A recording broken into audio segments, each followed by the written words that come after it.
नमस्ते, मैं चंद्रशेखर आप सभी को मैं अपने चैनल डिलीजेंट एकेडमी में स्वागत करता हूं। हम लोग बिहार एसएससी के लिए एक मैथ का सीरीज स्टार्ट किए थे, जिसमें हम लोग प्रत्येक दिन बिहार एसएससी में आए हुए मैथ का प्रीवियस ईयर क्वेश्चन और उस पर आधारित मैथ का क्वेश्चन कर रहे हैं। चलिए आज उस सीरीज में हम लोग आगे की तरफ चलते हैं। इससे पहले अगर आप मेरे चैनल पर नए हो तो चैनल को सब्सक्राइब कर लें और बेल आइकन को प्रेस करना बिल्कुल ना भूलें, ताकि आपको सबसे पहले लेटेस्ट नोटिफिकेशन मिलता रहे। चलिए अब हम लोग क्वेश्चन की तरफ चलते हैं। देखिए हमारा क्वेश्चन क्या दिया हुआ है। हमारा क्वेश्चन दिया यदि 391 केलों को 3 बंदरों में 1/2:2/3:3/4 के अनुपात में वितरित किया गया तो पहले बंदर को कितने केले मिले।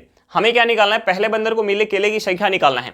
अब देखिए हम सबसे पहले इस क्वेश्चन में क्या करेंगे, जो हमारा रेशियो दिया हुआ है ये रेशियो हमें क्वेश्चन में फ्रैक्शन में दिया हुआ है, तो हम इस फ्रैक्शन के रेशियो को सबसे पहले नॉर्मल रेशियो में चेंज करेंगे। अब देखिए मैं क्वेश्चन में रेशियो क्या दिया, 1/2:2/3:3/4। तो इस फ्रैक्शन के रेशियो को नॉर्मल रेशियो में चेंज करने के लिए हम क्या करते हैं, जो हमारा हर में दिया रहता है उसका हम एलसीएम निकाल के और सभी जगह गुना करते हैं। तो यहाँ हमारा हर में क्या दिया है, 2 दिया हुआ है, 3 दिया हुआ है और 4 दिया हुआ है। 2, 3 और 4 का हम एलसीएम निकालेंगे तो कितना हो जाएगा, 12 हो जाएगा। तो हम 12 से सभी जगह गुना कर लेंगे, यानी यहाँ से हो जाएगा 1/2 गुने 12 इज़ टू 2/3 गुने 12 इज़ टू 3/4 गुने 12। अब देखिए इस 2 से अगर हम 12 को काटेंगे तो 6 बार में जाएगा, इस 3 से 12 को काटेंगे तो 4 बार में जाएगा और इस 4 से 12 को काटेंगे तो 3 बार में जाएगा। यहाँ से हमारा क्या हो जाएगा, 6 इज़ टू 8 इज़ टू 9। अब देखिए यहाँ से हमारा जो रेशियो निकल के आ गया, रेशियो हमारा नॉर्मल रेशियो निकल के आ गया। यानी हम यहाँ से मान सकते हैं कि अगर पहले बंदर को 6 यूनिट केला मिला होगा तो दूसरे बंदर को 8 यूनिट मिला होगा और तीसरे बंदर को कितना मिला होगा, 9 यूनिट। अगर हम यहाँ से ऐड कर ले तो हमारा टोटल केला का संख्या निकल के आएगा। हम यहाँ से ऐड करेंगे 6 + 8 कितना हो जाएगा, 14, 14 + 9 कितना हो जाएगा, 23। यानी यहाँ से हमारा टोटल केला का संख्या क्या निकल के आ गया, 23 यूनिट निकल के आ गया। लेकिन हमें क्वेश्चन में टोटल केला कितना दिया हुआ है, 391 दिया हुआ है। टोटल केला हमें क्वेश्चन में कितना दिया हुआ है, 391 दिया हुआ है। तो हम यहाँ से 1 यूनिट का वैल्यू निकालेंगे। 1 यूनिट का वैल्यू क्या हो जाएगा, ये 23 से 391 कितने बार में जाएगा, 17 बार में। यानी 1 यूनिट का वैल्यू हमारा क्या निकल के आएगा, 17। और हमें निकालना क्या था, पहले बंदर के मिले केले की संख्या निकालना था। तो पहले बंदर को कितना केला मिला है, 6 यूनिट। यानी हम 6 यूनिट का यहाँ से वैल्यू निकालेंगे। हम 17 में अगर 6 से गुना करेंगे तो ये कितना हो जाएगा, 102। हमारा क्या निकल के आ गया कि पहले बंदर को कितना केला मिला होगा, 102 केला मिला होगा। चलिए क्वेश्चन समझ में आ गया होगा। नेक्स्ट क्वेश्चन पे चलते हैं। देखिए हमारा क्वेश्चन क्या दिया हुआ है। हमारा क्वेश्चन दिया 10 मीटर लंबाई, 6 मीटर चौड़ाई तथा 4 मीटर ऊंचाई वाले एक कमरे में रखी जा सकने वाली सबसे लंबी छड़ की लंबाई ज्ञात करें। हमें क्या निकालना है, कमरे में रखी जा सकने वाले सबसे लंबी छड़ की लंबाई निकालना है। तो देखिए सबसे लंबी छड़ की लंबाई क्या हो सकती है, कमरे के विकर्ण के बराबर। अब देखिए यहाँ जो हमारा कमरा दिया हुआ है उसका हमें क्या दिया, लंबाई दिया हुआ है, चौड़ाई दिया हुआ है और ऊंचाई दिया हुआ है। यानी कमरा हमारा कैसा होगा, कमरा जो हमारा होगा एक घनाभाकार होगा। तो देखिए हम घनाभ का हमें क्या निकालना है, कमरे के विकर्ण की लंबाई निकाला है। जो सबसे लंबी छड़ होगी वो विकर्ण की लंबाई के बराबर होगी। और हमारा कमरा कैसा है, घनाभ के आकार का है। तो देखिए हम घनाभ का विकर्ण कैसे निकालते हैं। घनाभ के विकर्ण का हमारा फॉर्मूला होता है √L² + B² + H²। अब देखिए यहाँ हमें लंबाई पता है, चौड़ाई पता है और ऊंचाई पता है, तो हम यहाँ से विकर्ण निकाल सकते हैं। हमारा लंबाई क्या दिया, 10 मीटर। यानी हम 10 का स्क्वायर करेंगे, ये कितना हो जाएगा, हमारा 100 हो जाएगा। प्लस हमारा चौड़ाई क्या दिया, 6 मीटर। यानी 6 का स्क्वायर करेंगे, ये कितना हो जाएगा, 36 हो जाएगा। प्लस ऊंचाई क्या दिया, 4 मीटर। यानी हम 4 का स्क्वायर करेंगे, ये कितना हो जाएगा, 16 हो जाएगा। हम यहाँ से इसे ऐड कर लेंगे, ये हमारा कितना हो जाएगा, 152। ये कितना हो जाएगा, 152। अब देखिए हम यहाँ से इसे क्या लिख सकते हैं, हम यहाँ से इसे लिख सकते हैं, हम इसे लिख सकते हैं √अंडर 4 गुने हम 38 लिख सकते हैं। यहाँ से हमारा क्या हो जाएगा, ये अगर हम 4 को अगर रूट से बाहर लाएंगे तो ये हमारा क्या हो जाएगा, 2 हो जाएगा। 2√38 मीटर। यानी सबसे लंबी छड़ की लंबाई हमारा क्या निकल के आ गया, 2√38 मीटर निकल के आ गया। चलिए क्वेश्चन समझ में आ गया होगा। नेक्स्ट क्वेश्चन पे चलते हैं। देखिए हमारा क्वेश्चन क्या दिया हुआ है। हमारा क्वेश्चन दिया, पवन एवं रमन क्रमशः 18,000 रुपया और 25,000 रुपया निवेश करके एक व्यवसाय शुरू करते हैं। वर्ष के अंत में लाभ 8,600 रुपया है। पवन का लाभ में हिस्सा कितना होगा। हमें क्या निकालना है, पवन का हिस्सा निकालना है लाभ में से। अब देखिए मैं टोटल लाभ दिया हुआ है 8,600 रुपया। अगर हम लाभ का रेशियो निकाल लें कि पवन और रमन के बीच लाभ जो है किस रेशियो में बट रहा है, अगर हम लाभ का रेशियो निकाल लें तो हमें टोटल लाभ दिया हुआ है, तो हम वहां से पवन का लाभ बता पाएंगे। अब देखिए हम लाभ का रेशियो कैसे निकालते हैं, पूंजी का रेशियो निकाल के और समय का रेशियो निकाल के हम गुना करते हैं तो हमारा लाभ का रेशियो निकल के आता है। अब देखिए हमें दोनों का पूंजी दिया हुआ है, हमें जो है दोनों का पूंजी दिया हुआ है और हमें क्वेश्चन में दिया कि वर्ष के अंत में 8,600 रुपए का लाभ हो रहा है, यानी एक वर्ष का समय है, दोनों के पास एक एक वर्ष का समय है और दोनों का हमें पूंजी दिया हुआ है। यहां जो है दोनों के पास समय क्या है, बराबर है। देखिए समय जब बराबर होता है तो जिस रेशियो में पूंजी रहता है उसी रेशियो में हमारा लाभ बढ़ता है। यानी हम यहां से अगर लाभ का रेशियो निकालेंगे तो लाभ का रेशियो हमारा क्या हो जाएगा, जो रेशियो हमारा पूंजी का होगा वही हमारा क्या हो जाएगा, लाभ का रेशियो हो जाएगा। अब देखिए पवन का पूंजी हमें कितना दिया हुआ है, पवन का हमें पूंजी दिया हुआ है 18,000 रुपया और रमन का हमें पूंजी कितना दिया हुआ है, 25,000 रुपया। रमन का हमें पूंजी कितना दिया हुआ, 25,000 रुपया। यहां से हमारा 3 जीरो से 3 जीरो कट जाएगा, यानी यहां से हमारा रेशियो क्या निकल के आ गया, 18:25। अब देखिए उस लाभ में से अगर पवन को 18 यूनिट मिल रहा होगा तो रमन को कितना मिल रहा होगा, 25 यूनिट। हम इन दोनों को ऐड कर लेंगे तो ये हमारा कितना हो जाएगा, 35 प्लस का 8 कितना हो जाएगा, 43। यानी टोटल यहां से हमारा लाभ क्या हो गया, 43 यूनिट हो गया। टोटल लाभ हमारा क्या हो गया, 43 यूनिट। लेकिन हमें क्वेश्चन में टोटल लाभ क्या दिया हुआ है, 8,600 रुपया। यानी इस 43 यूनिट का वैल्यू हमें क्वेश्चन में 8,600 रुपया दिया हुआ है, 8,600 रुपया दिया है। तो हम यहाँ से एक यूनिट का वैल्यू निकाल सकते हैं। हम इसे अगर 43 से काटेंगे तो ये 43 से कितने बार में जाएगा, 43 दूनी क्या होता है हमारा 86, यानी ये जाएगा 200 बार में। एक यूनिट का वैल्यू हमारा क्या निकल के आ गया, 200 रुपया निकल के आ गया। हमें क्या निकालना था, पवन का लाभ में से हिस्सा। लाभ में से पवन को कितना मिला, 18 यूनिट, यानी हमें 18 यूनिट का वैल्यू निकालना है। अब देखिए 18 यूनिट, एक यूनिट 200 रुपये के बराबर है, तो 18 यूनिट हमारा क्या हो जाएगा, 3600 रुपया। 18 यूनिट क्या हो जाएगा, 3600 रुपया। यानी उस लाभ में से पवन को कितना मिलेगा, 3600 रुपया मिलेगा। हमारा आंसर क्या निकल के आएगा, 3600 रुपया। चलिए क्वेश्चन समझ में आ गया होगा, नेक्स्ट क्वेश्चन पे चलते हैं। देखिए हमारा क्वेश्चन क्या दिया हुआ है, हमारा क्वेश्चन है किसी राशि पर 4 वर्षों का साधारण ब्याज उस राशि का 1/5 है, तो ब्याज दर ज्ञात करें। हमें क्या निकालना है, रेट ऑफ इंटरेस्ट निकालना है। तो देखिए हम यहाँ प्रिंसिपल को कुछ मान लेते हैं। देखिए हम प्रिंसिपल को कुछ वैसा मानेंगे जिसका हमें 1/5 आसानी से निकाल ले। तो देखिए हम यहाँ प्रिंसिपल को मान लेते हैं 5 यूनिट। हमने यहाँ प्रिंसिपल को क्या मान लिया, 5 यूनिट मान लिया।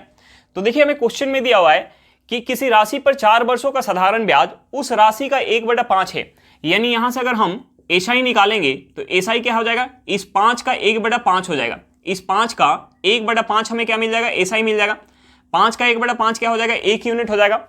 और समय हमें क्या दिया हुआ है, यहाँ पे हमें जो है समय क्या दिया हुआ है, समय हमें क्वेश्चन में 4 वर्ष का हमें दिया हुआ है।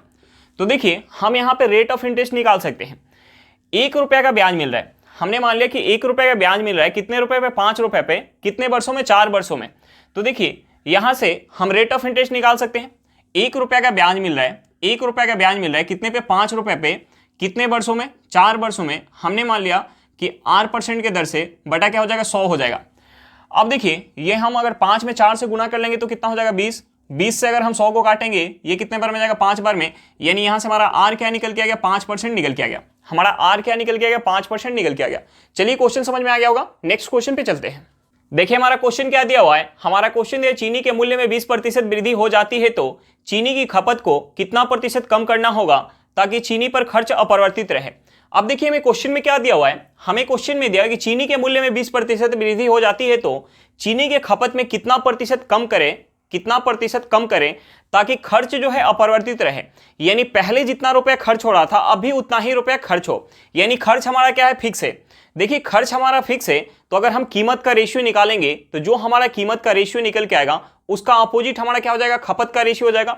अब देखिए हम कीमत का रेशियो कैसे निकाल सकते हैं, हमें क्वेश्चन में दिया कि चीनी के मूल्य में 20% की वृद्धि होती है, 20% की वृद्धि होती है। तो हम इस 20% को अगर फ्रैक्शन में चेंज करेंगे तो ये हमारा क्या हो जाएगा, 1/5 हो जाएगा। यानी चीनी का मूल्य अगर पहले 5 यूनिट होगा तो 5 पे 1 का वृद्धि हो गया, कितना हो गया, 6 यूनिट हो गया। यानी हम यहाँ से कीमत का रेशियो निकाल सकते हैं।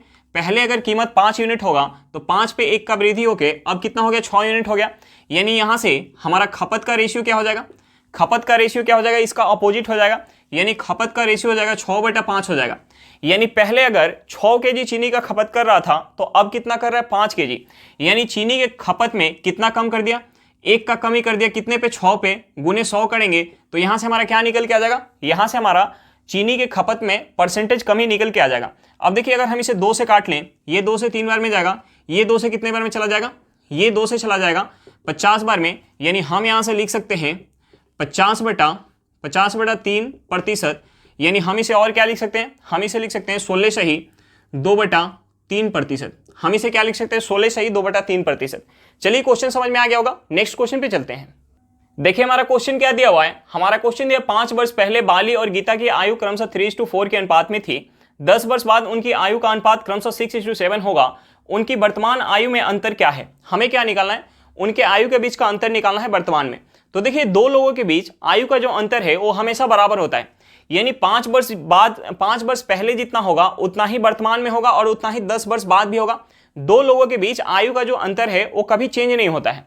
अब देखिए हमें क्वेश्चन में क्या दिया हुआ है, हमें क्वेश्चन में 5 वर्ष पहले का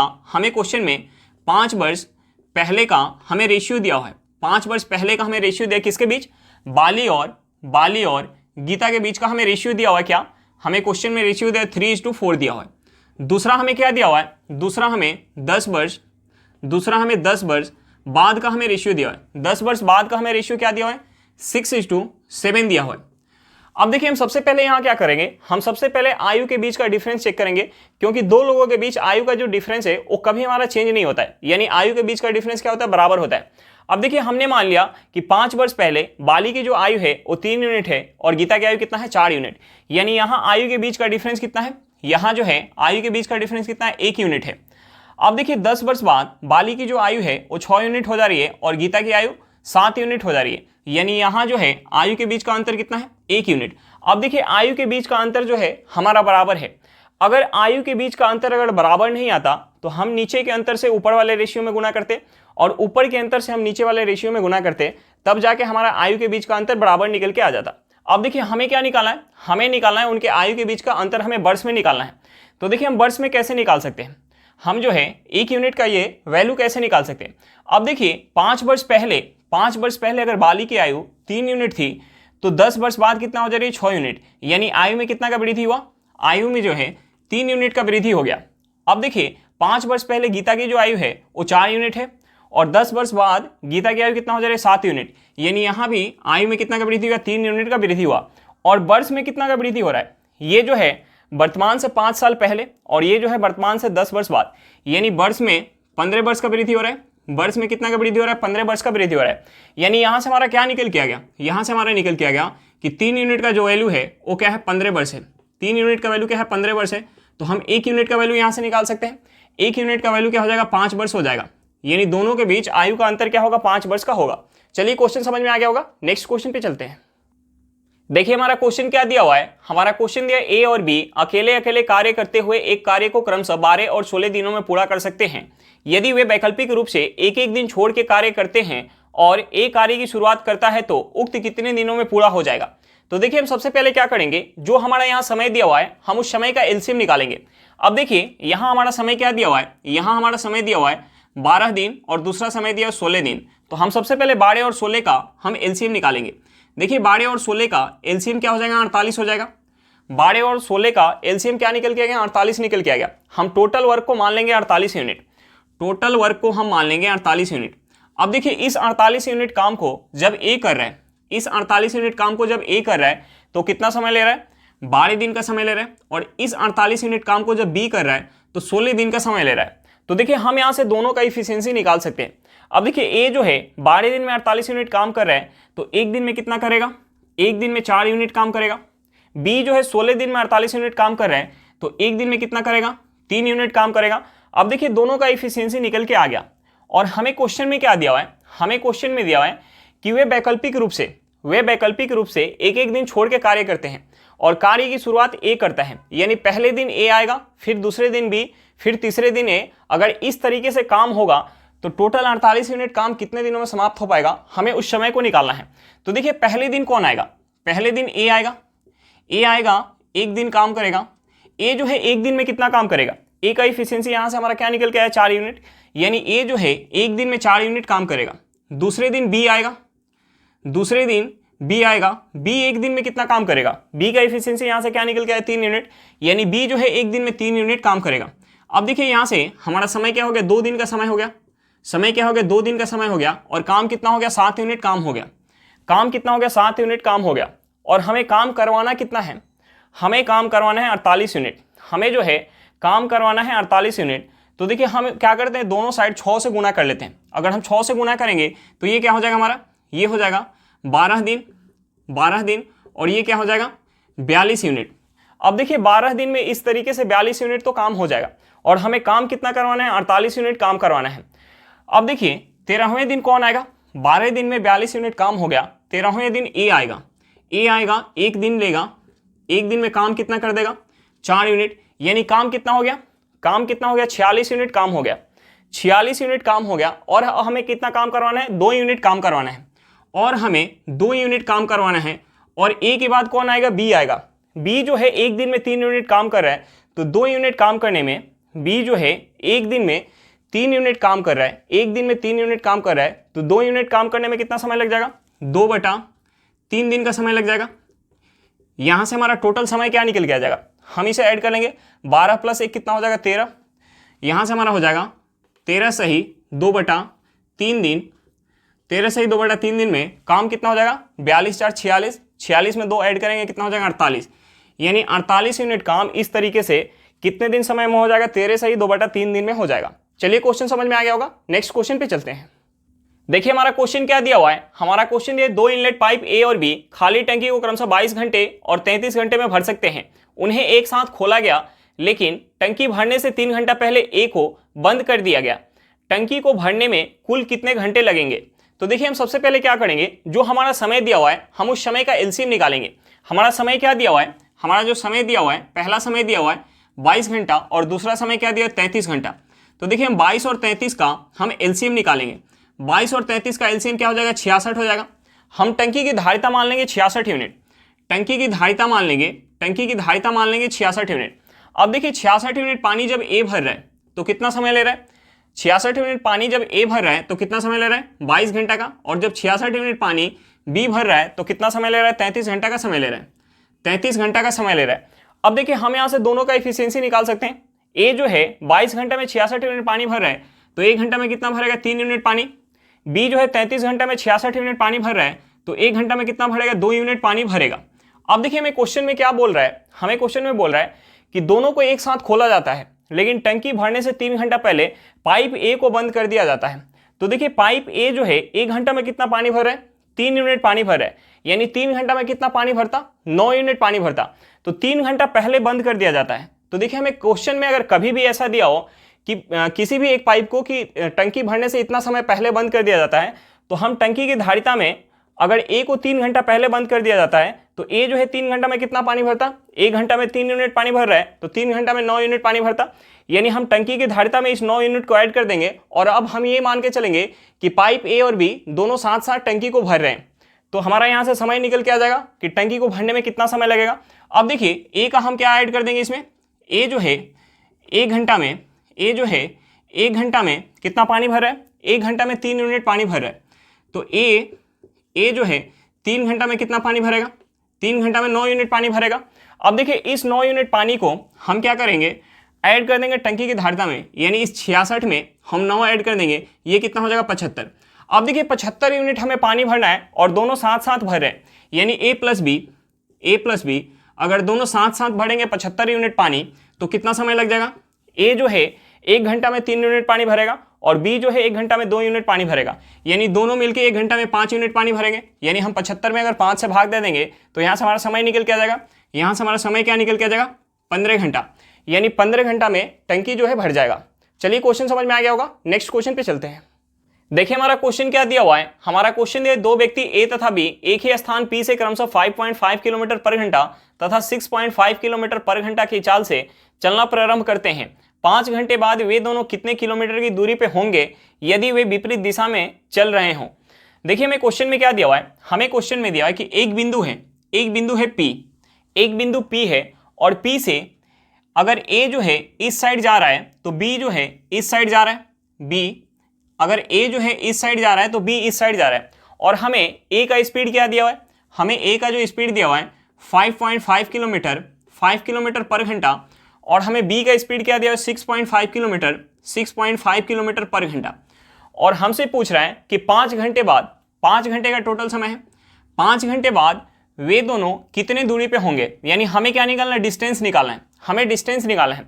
तो देखिए दोनों जो है एक दूसरे के विपरीत दिशा में जा रहे हैं, तो हम यहाँ अगर रिलेटिव स्पीड निकाल के और हम समय से गुना कर देंगे तो हमारा दूरी निकल के आ जाएगा। अब देखिए यहाँ से हमारा रिलेटिव स्पीड क्या हो जाएगा, यहाँ से हमारा रिलेटिव स्पीड, दोनों एक दूसरे के विपरीत जा रहे हैं तो यहाँ दोनों का स्पीड क्या होगा, ऐड हो जाएगा। यानी 6.5 प्लस का हमारा 5.5 कितना हो जाएगा, ये हो जाएगा 12 किलोमीटर पर घंटा। अब देखिए हमारा रिलेटिव स्पीड निकल के आ गया और हमारा समय जो है, समय हमें क्वेश्चन में क्या दिया हुआ है, 5 घंटा दिया हुआ है, तो हम यहाँ से डिस्टेंस निकाल सकते हैं। अगर हम स्पीड में 12 किलोमीटर पर घंटा में अगर हम समय से गुना कर दें तो हमारा क्या निकल के आ जाएगा, डिस्टेंस निकल के आ जाएगा। यानी यहाँ से हमारा डिस्टेंस क्या निकल के आ जाएगा, 60 किलोमीटर। यानी दोनों एक दूसरे से 5 घंटे बाद 60 किलोमीटर की दूरी पे होंगे। चलिए क्वेश्चन समझ में आ गया होगा, नेक्स्ट क्वेश्चन पे चलते हैं। देखिए हमारा क्वेश्चन क्या दिया हुआ है, हमारा क्वेश्चन है कुछ वस्तुएं 5 रुपए की 6 के दर से खरीदी गई तथा 6 रुपए की 5 की दर से बेची गई, प्रतिशत लाभ ज्ञात करें। हमें क्या निकालना, प्रतिशत लाभ निकालना है। तो देखिए हम ये मान के चलेंगे कि हम जितना वस्तु खरीद के लाए थे उतना ही वस्तु बेच रहे हैं, तो हमें सबसे पहले क्या करना पड़ेगा, वस्तु की संख्या बराबर करना पड़ेगा। अब देखिए हमें सीपी क्या दिया हुआ है, हमें जो सीपी दिया हुआ है कि 5 रुपए में 6 के दर से 5 रुपए में 6 के दर से कुछ वस्तु खरीद रहा है, और हमें एसपी क्या दिया हुआ है, हमें एसपी दिया हुआ है कि 6 रुपए में 5 के दर से वस्तु को बेच रहा है। तो हमें सबसे पहले क्या करना पड़ेगा, वस्तु की संख्या बराबर करना पड़ेगा, क्योंकि हम ये मान के चलेंगे कि जितना वस्तु हम खरीद के लाए थे उतना ही वस्तु हम बेच रहे हैं। तो देखिए वस्तु की संख्या बराबर करने के लिए, यानी इस 6 और 5 को हम बराबर करने के लिए क्या करेंगे, ऊपर हम 5 से गुना कर लेंगे और नीचे हम क्या से, 6 से गुना कर लेंगे। अगर हम इस साइड 5 से गुना कर रहे हैं तो हमें इस साइड भी 5 से गुना करना पड़ेगा। अगर हम इस साइड 6 से गुना कर रहे हैं तो हमें इस साइड भी 6 से गुना करना पड़ेगा। अब देखिए यहां से हमारा सीपी और एसपी क्या निकल के आ जाएगा, हम अगर 5 में 5 से गुना कर लेंगे तो ये कितना हो जाएगा, ये हो जाएगा 25 रुपया में, और हम यहाँ गुना कर लेंगे अगर 6 में 5 से तो ये हमारा क्या हो जाएगा 30। यानी 25 रुपये में 30 वस्तु खरीद के लेके आया था और बेच रहा है, हम यहाँ 6 में 6 से गुना करेंगे तो ये क्या हो जाएगा, हमारा 36 रुपया हो जाएगा। 36 रुपये में कितना वस्तु बेच रहा है, 30 वस्तु बेच रहा है।